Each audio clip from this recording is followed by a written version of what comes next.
आज आपण जाणून घेणार आहोत मधमाशांचा गुप्त संवाद। शब्दाशिवाय चालणारी भाषा। मधमाशा बोलत नाहीत, पण त्या संवाद साधत नाहीत असे मात्र अजिबात नाही। निसर्गाने त्यांना अशी अद्भुत भाषा दिली आहे की त्यातून संपूर्ण वसाहतीचे काम क्षणात ठरते।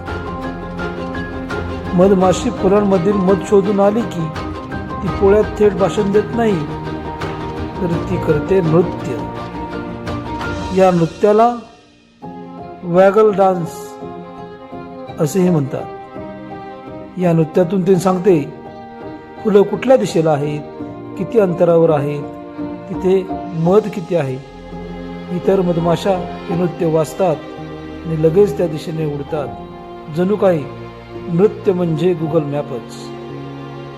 धोका दिसला की मधमाशी शब्दात सांगत नाही, तर ती वासात इशारा देते।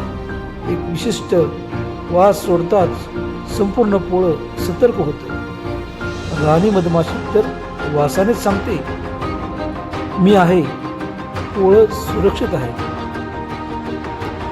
अंधाऱ्या पोळ्यात मधमाशी एकमेकींना स्पर्श करून आणि सूक्ष्म कंपनाद्वारे संदेश देते।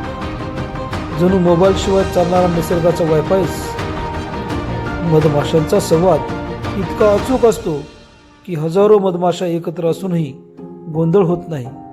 प्रत्येक जण आपलं काम ओळखतो, कारण संवाद स्पष्ट असतो। मधमाशा आपल्याला शिकवतात, बोलण्यासाठी शब्दच हवेत असे नाही, समजून घेणं हे महत्त्वाचं। निसर्ग खरंच अद्भुत आहे आणि मधमाशी म्हणजे त्यातील चालतं बोलतं आश्चर्यच।